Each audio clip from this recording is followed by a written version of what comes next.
After hours of winding roads through dense towering trees, we finally arrived at a secluded wooden lodge nestled by the edge of a calm, still lake. I felt the tension easing as I stepped out of the car, stretching stiff muscles and inhaling the earthy scent of pine and wet leaves. The anticipation of a quiet, peaceful weekend was a relief after the city noise, a retreat I hadn't even realized I needed. While my parents handled the check-in, I wandered a few steps toward the lake, letting the silence settle around me. Just as I was getting lost in the tranquility, a firm grip suddenly clamped down on my shoulder. I froze, heart jumping to my throat, and twisted around. My stepbrother stood there, his face drawn and serious, with an expression I hadn't seen before. The casual, easygoing attitude I'd come to associate with him was nowhere to be found. "What are we doing here?" he asked, his voice barely above a whisper. His fingers were tense on my shoulder, as though his question held more weight than the words themselves. I pulled back, taken aback. "What do you mean?" I replied, trying to brush off the weird vibe. "It's just a family trip." He glanced around, the familiar face now seeming distant, almost unrecognizable. "Yeah, maybe," he muttered, and for a moment I thought I saw a flicker of something unreadable in his eyes. His grip loosened, and he let his hand drop. I was about to press him, ask what he was talking about, when our parents' voices broke the tension, calling us from the lodge door. I glanced back at my stepbrother, but he had already shifted back to his usual self, shrugging off the moment as if it had never happened. Our parents, meanwhile, seemed blissfully unaware of the strange tension between us. They stood by the lodge entrance, grinning with the excitement of a couple of kids. "There's been a little mix-up," my mom explained, not seeming too bothered. "Turns out they only have 2 rooms ready, so you'll have to share one tonight." Her words sank in slowly, a strange discomfort crept into me, but I forced myself to keep a neutral expression. Sharing a room with him wasn't a big deal. We'd known each other for years, and he'd always been around like family. But as we walked toward our shared room, I couldn't shake the uneasy feeling in my chest. The room was tiny, with 2 small beds crammed along the walls, their covers neatly tucked and smelling faintly of detergent. Outside the small window, the sun was dipping low, casting a warm golden glow over the trees. I dropped my bag on the bed nearest to the window, glancing over at him. He looked relaxed again, back to his casual, indifferent self, and it almost made me doubt the strange tension from earlier. As I unpacked my things, I tried to settle my mind, reminding myself that I was just tired from the drive. But no matter how I tried to rationalize it, I couldn't quite forget the way he'd looked at me by the lake. I focused on getting ready for dinner, folding away the clothes I'd need for tomorrow, and putting away my charger and book. The familiar rhythm of organizing my things usually calmed me down, but not tonight. My gaze drifted to him again, catching his reflection in the mirror. He was watching me, a distant, thoughtful look in his eyes that felt both familiar and foreign. "What?" I asked, breaking the silence that hung between us. He hesitated, as though choosing his words carefully. "Nothing," he finally said, shaking his head. "I was just thinking about something." I didn't press further, sensing that whatever was bothering him, he wasn't ready to talk about it. Dinner was approaching, and I knew our parents would be expecting us. So I grabbed my jacket and gestured toward the door. "Let's go, they'll think we're hiding up here." He followed without another word, and we walked down to the lodge's small dining area, where our parents were already settled at a table deep in conversation. They waved us over, cheerful, unaware of the strange undercurrent that seemed to have followed us all the way here. As we ate, I tried to lose myself in the meal, focusing on my parents' lively chatter about the weekend plans, hiking, canoeing on the lake, maybe even a small town visit. I nodded along, agreeing that it all sounded great, but my mind kept drifting back to the encounter by the lake and the lingering strangeness of it all. Later, back in our shared room, the atmosphere remained thick and unspoken. I picked up my book, pretending to read, though the words on the page blurred together. The walls of the room seemed to close in, making the small space feel even more cramped. Just as I was thinking about turning out the light, he looked over at me. "Does it feel weird to you?" he asked abruptly. His question threw me off. "Weird? Being here," he clarified, leaning back against the headboard, his gaze fixed somewhere beyond the walls, like everything's just a little off. I didn't answer immediately. my mind racing with too many half-formed thoughts, but he didn't seem to need a response. After a moment, he lay back, staring at the ceiling, his face now unreadable. The quiet settled heavily in the room, and I could hear each tick of the clock on the wall, counting down the seconds. He lay on his bed, eyes closed, looking like he'd finally given in to sleep. I wished I could do the same. I shifted under the blanket, trying to find a comfortable position, but the air felt thick and close, as if it was holding something unsaid. Every time I tried to close my eyes, my mind replayed the strange day. His grip on my shoulder by the lake, the question he'd asked, his face in the mirror. All of it unsettled me in a way I couldn't explain. Minutes felt like hours. I couldn't take it anymore. With a quiet sigh, I pushed the blanket back and sat up, hugging my knees and staring out the small window. The moon cast pale light over the trees, and somewhere in the distance a faint rustling could be heard. This place, usually peaceful, now felt isolating, like we were in a world apart, cut off from everything familiar. "You can't sleep either?" His voice broke the silence, so sudden it made me jump. I turned to find him sitting up, his eyes half-lidded but alert. He looked at me with an intensity that felt as if he could see right through me. "No," I replied, my voice barely above a whisper. Too much on my mind, I guess. He smiled slightly, a faint, tired expression. "Me too." There was a long pause. Then, almost as if it was an afterthought, he added, "Maybe it's this place or just everything lately." "Yeah, maybe." I glanced away, feeling the tension creep back, coiling in the pit of my stomach. I was sure I'd regret this, but I spoke before I could stop myself. "Do you remember earlier by the lake, what you said?" He didn't respond immediately, just looked down at his hands, as if weighing his answer. "Yeah, I do. Sorry if I made things weird." His voice was quiet, almost cautious, as though he was afraid to say too much. I wanted to say it was fine, to brush it off and move past it, but the words wouldn't come. Instead, silence settled over us again, heavy and charged. I had the urge to get up, leave the room, do anything to break whatever was happening here.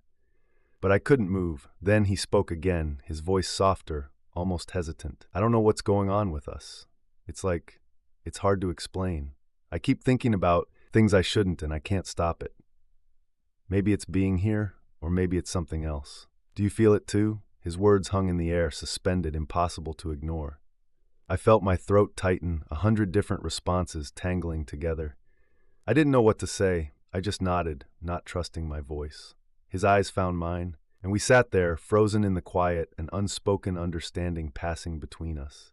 There was something there, something we both felt, but neither of us could name. For a moment, I thought he might say something else, break the silence with words that could unravel the tension. But he didn't. Instead, he moved closer, his expression unreadable, as if he was searching for an answer in my face. The space between us seemed to shrink, and I couldn't look away. My heart pounded, louder than the quiet around us, filling the silence with a rhythm that felt both thrilling and terrifying. And then, without thinking, I leaned forward. It was a brief, fleeting kiss, one that seemed to hang in the air long after it ended. He pulled back first, his eyes wide, as if he was just as shocked as I was. For a second, we just stared at each other, words failing both of us. I didn't know what I was supposed to feel. Relief, regret, the lines between them blurred. His voice broke the silence, a half-choked whisper. "We can't, right?" I didn't answer. I couldn't. My mind was reeling, searching for something solid to cling to. But everything felt uncertain, unsteady, like we were standing on the edge of something we couldn't pull back from. "I don't know," I finally whispered, my voice barely audible. The truth was, I didn't have an answer. All I knew was that something had shifted, something I couldn't take back. For a while we just sat there, each of us lost in our own thoughts, the weight of what had happened pressing down on us. I could feel my pulse still racing, the lingering warmth of that moment refusing to fade. We were caught in the silence, in the aftermath of something we both felt but couldn't explain. Eventually he stood up, moving toward the door. He hesitated for a moment, his hand resting on the handle, and glanced back at me. There was something unreadable in his expression, a mix of emotions that I couldn't quite place. "Maybe we should try to get some sleep," he murmured, almost as if he was talking to himself. I nodded, though I knew sleep was the last thing I'd find tonight. He stepped out of the room, leaving me alone with the echo of everything that had happened. The silence settled around me once more, but it was different now, charged with something that I couldn't ignore. I lay back down, pulling the blanket over me, though I didn't feel the comfort it usually brought. I closed my eyes, hoping to find some escape in the darkness, but the memory of that moment lingered, vivid and undeniable. There was no going back to what things had been. The next morning, the air felt thick with unspoken words. I hadn't managed to sleep, and judging by the silence coming from his bed, neither had he. The early sun was filtering through the trees outside our window, casting soft shadows across the walls. I got dressed quickly, slipping on my jacket and sneakers, eager to escape the room, if only for a little while. Maybe the lake would offer some kind of clarity, I thought, though I knew that was probably wishful thinking. I made my way downstairs to find my parents already having coffee on the small patio outside. The cheerful morning sounds and the rich aroma of coffee usually would have lifted my spirits, but today they barely registered. My mom looked up and smiled, oblivious to the restless night I'd had. "Morning. Did you get any sleep?" she asked, her voice light and full of that parental optimism. I forced a smile, nodding. "Yeah, a little," I replied, though my voice came out strained. My dad, engrossed in a newspaper, only looked up briefly to give me a nod. I was relieved they didn't ask more. It was as if just being there with them would somehow shake off the memories of the previous night. I was about to excuse myself to go for a walk when he appeared behind me. I felt him before I even turned around, that unsettling awareness that seemed to come with his presence now. He greeted our parents with a casual good morning and took a seat right across from me. I avoided his gaze, staring intently at my coffee cup as if it held all the answers. My mom beamed. "So what's the plan today? It's a beautiful day. We should go check out that town by the lake, maybe rent a boat later?" I nodded, grateful for any distraction, but I could feel his gaze on me, silent and steady. He was acting as if nothing had happened, and I almost envied him or maybe he was just better at hiding it. Either way, I wasn't going to let it show, especially not in front of our parents. We spent the morning driving through winding roads, the trees thick and lush on either side of the narrow paths. My mom chatted animatedly, pointing out landmarks and making small plans. Occasionally my dad would chuckle, shaking his head as she suggested we all take a canoe out onto the lake. "Come on," she urged, her enthusiasm infectious. "We're here to relax, right?" Her excitement was contagious, but every time I glanced at him, I was reminded of that invisible line we'd crossed. The morning passed in a strange blur, with everyone seeming perfectly at ease except for me.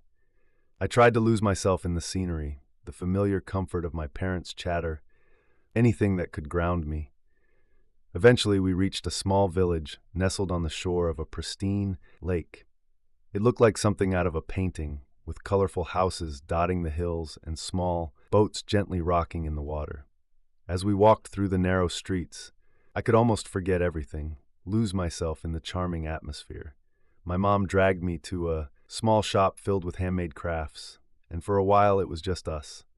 It felt good to be alone, with her, to feel that steady, comforting presence that only a parent could provide. "Isn't this beautiful?" she said, holding up a hand-painted ceramic bowl. She looked at me, her eyes warm. "We could bring something back as a memory of this trip." I nodded, smiling. "Yeah, it's nice." But as we continued exploring, the weight of the previous night crept back in, unshakable. I glanced back to find him standing by the water, his hands in his pockets, staring off into the distance. There was something vulnerable in his stance, a quiet tension that pulled at me. I quickly looked away, hoping he hadn't noticed. After a few hours, my parents decided to get lunch at a small cafe by the lake. I offered to stay behind, saying I'd take some pictures around the village. My mom seemed hesitant at first, but she relented, leaving me with a quick hug and a reminder to meet them back soon. I watched as they walked away, feeling a strange mix of relief and dread. I wandered down toward the water, letting the cool breeze clear my mind. Just as I was starting to feel a sense of calm, he appeared beside me, his footsteps barely making a sound on the gravel path.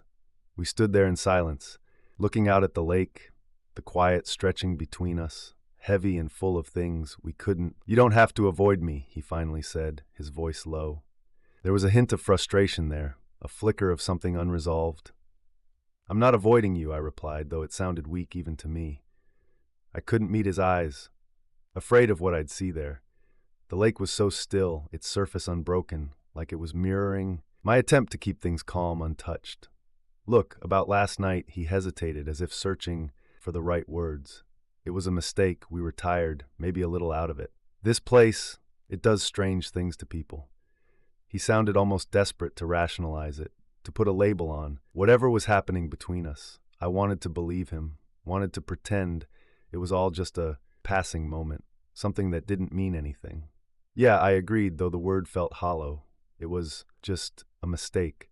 But even as I said it, I knew it wasn't true. The tension, the awareness, it was all still there, hanging in the air between us. I could feel it like a weight, something neither of us could shake off. He looked at me, his expression guarded, yet there was a flicker of something deeper, something I couldn't ignore. Without thinking, I reached for his hand, a brief instinctive movement. He didn't pull away, and for a second we stood, there holding on to something fragile, something neither of us could name. The moment stretched on, and I knew we were skirting the edge of something we couldn't come back from. But then, just as quickly, I pulled my hand back, feeling a rush of confusion and guilt. He gave me a small, sad smile as if he understood. I guess we should head back, I said, my voice barely audible. Yeah, he replied, his tone resigned, like he was letting go of something he couldn't hold on to. As we walked back, the silence between us felt different, weighted with things left unsaid, leaving me with a sense of finality that I didn't understand. And as we rejoined my parents at the cafe, I couldn't shake the feeling that nothing would ever be the same again. The evening air was filled with the scent of wood smoke and pine. As we gathered around the fire, my parents had started near the shore. Shadows danced across the trees as flames licked the night sky, casting a warm glow that made the world feel smaller, more intimate. My parents sat on a log, laughing quietly, wrapped in their own contentment. Meanwhile, I felt like a ghost, both present and absent, my mind circling back to the unresolved tension from earlier that day. I took a seat on the edge of a large rock a bit further from the fire, hoping the distance might help me gather myself.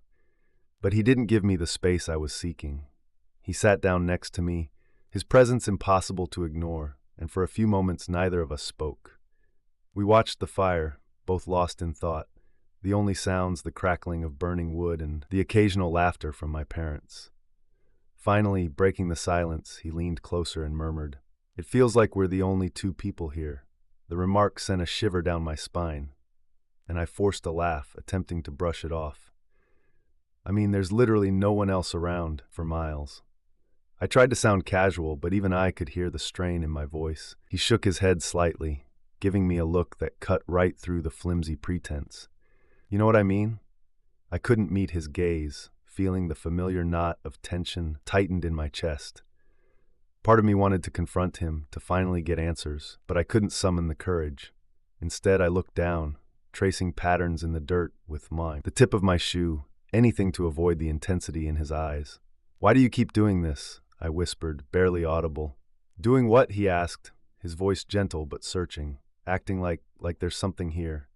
I gestured vaguely between us, struggling to find the right words. It's confusing. It doesn't make any sense. He didn't respond right away. Instead, he looked at me with that same unreadable expression, like he was weighing his response, holding back something he couldn't say. Finally, he reached out, his hand brushing against mine, his fingers hesitant, like he was testing the boundaries. "It doesn't have to make sense," he said quietly. "Some things just are." His words hung in the air, and I felt a strange pull, something magnetic that defied all reason. Before I knew it, his hand had settled over mine, and we both sat there, frozen in the moment, each of us unwilling to be the one to pull away. The world around us seemed to fade, the warmth of his hand the only thing grounding me in reality. Suddenly, my mom's voice broke the silence, calling us over to help with the marshmallows.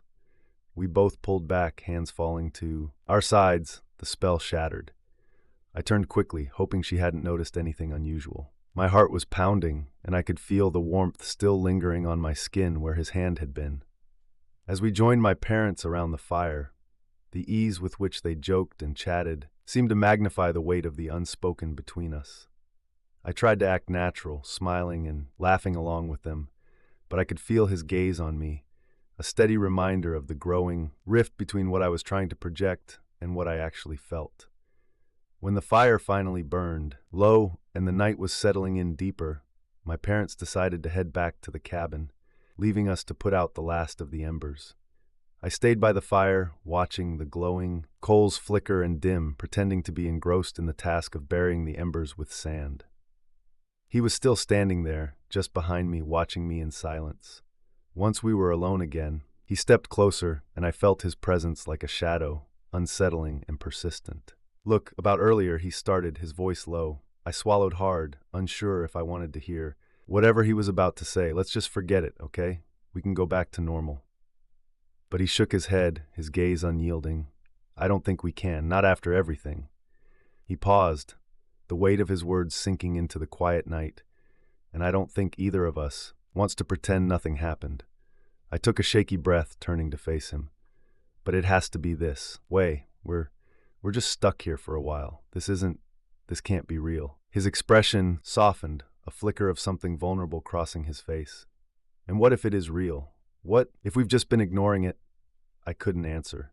The question hung heavy between us, the truth too complicated, too frightening to confront. He took a step closer, closing the space between us, and my heart was racing again, that familiar mixture of fear and anticipation flooding. Then, without warning, he leaned in, and our lips met in a second kiss, this one softer, as if he were trying to communicate something words couldn't capture. It lasted only a moment, yet it felt like everything I'd been trying to ignore had come to the surface in that instant.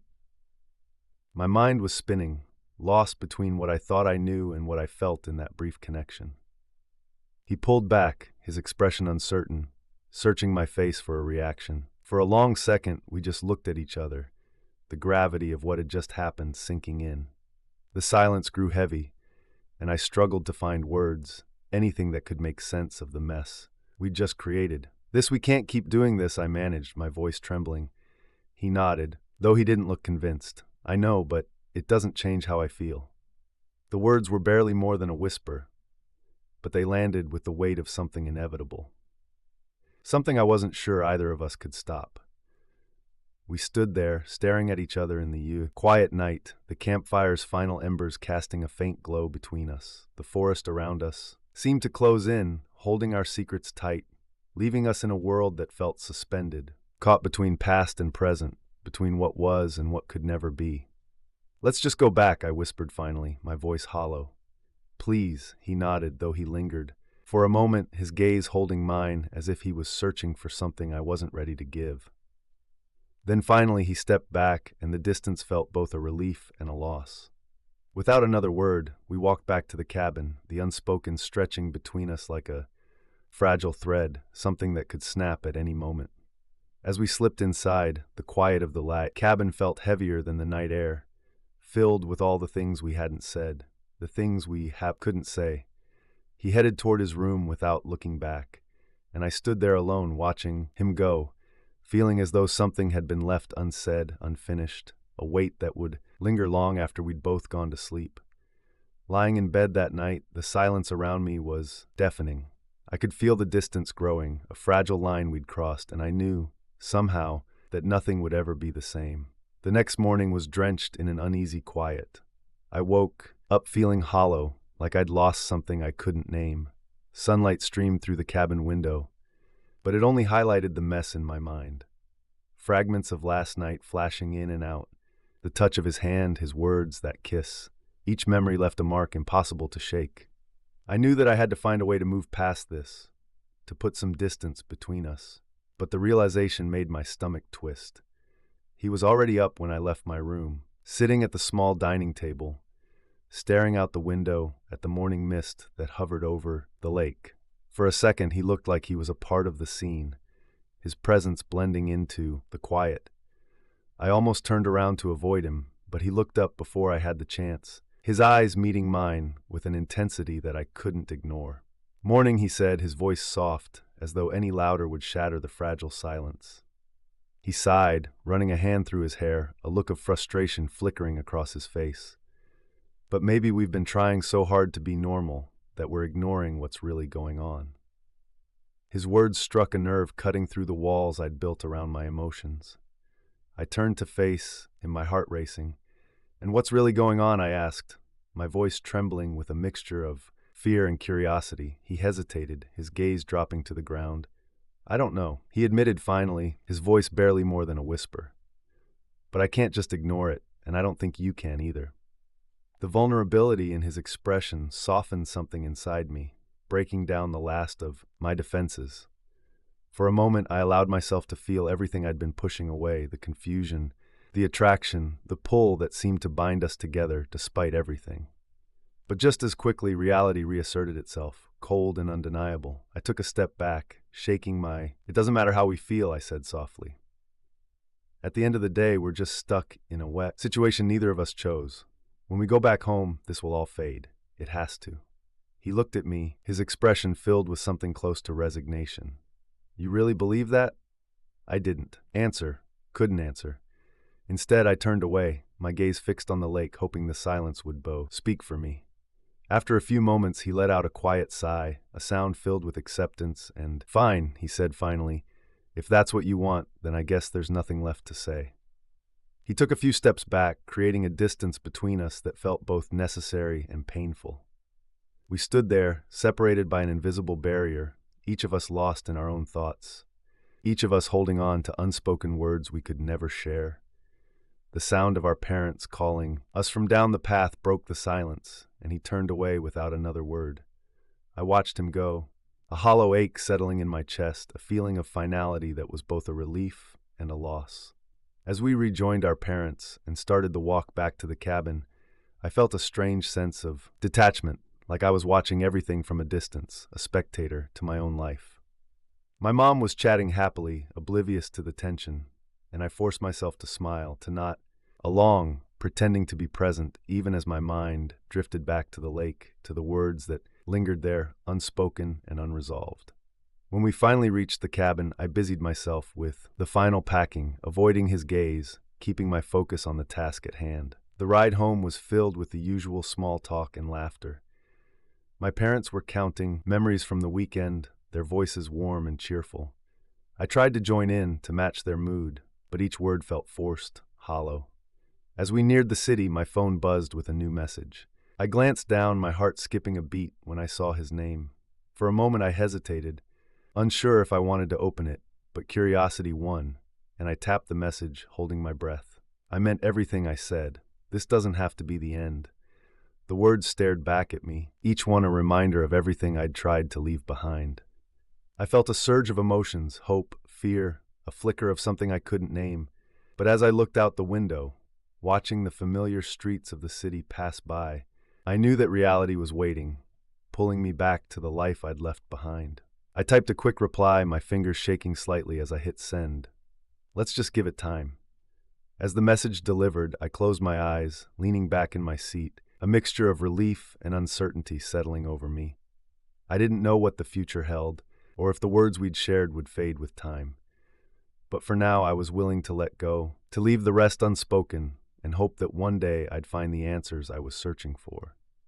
The city unfolded around us, familiar and unchanged, as if the world had never paused, as if the weekend had been nothing more than a fleeting moment. But somewhere deep inside, I knew that everything was different now, that I was different. And as we drove toward home, I felt a strange sense of both loss and possibility, a reminder that some stories are left unfinished, lingering in the spaces between. I could hear my parents talking in the other room, their laughter muffled but warm, a reminder of everything that was supposed to be simple and right. But my gaze drifted to his door, closed and silent, and I knew that the peace I'd been hoping for wasn't coming anytime soon. Later that night, I heard a soft knock on my door. I didn't answer at first, hoping he might go away, but the knock came again, quiet yet insistent.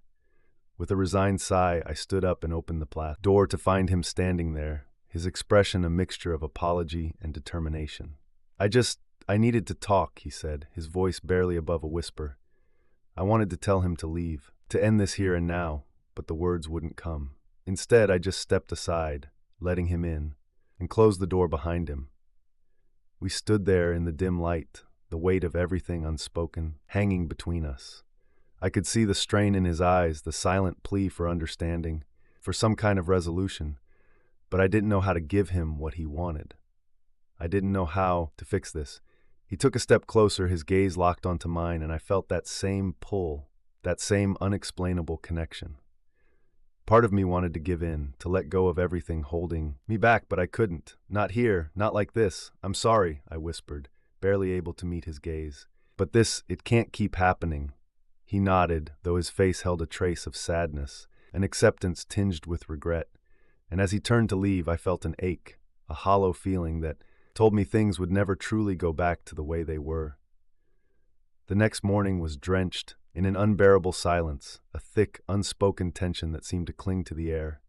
I awoke early, hoping to steal a few moments of peace, but the stillness around me only amplified the turmoil inside. I knew he was still here, just one wall away, and the thought made my chest tighten with a mixture of dread and something I couldn't name. I tried to focus on packing my things, folding clothes, and organizing them with a mechanical precision, as if the order could somehow calm my chaotic mind. My parents were already up, their voices drifting in from the small living room. They sounded cheerful, unaware of the silent war that had been unfolding in this cabin over the past few days. Eventually, I knew I couldn't avoid everyone forever, so I stepped out of my room, doing my best to look composed. My mom greeted me with a warm smile, her usual enthusiasm undiminished. She immediately launched into plans for the day. One last walk around the lake before we left, a quick stop at a nearby viewpoint on our way home. I forced a smile, nodding along, but my mind was elsewhere, caught between the words I'd left unsaid and the feelings I was trying to bury. Then he walked into the room and the tension spiked, raw and uncontainable. His eyes flickered toward me, and for a moment I saw everything he had been holding back, the confusion, the hurt, the unspoken questions.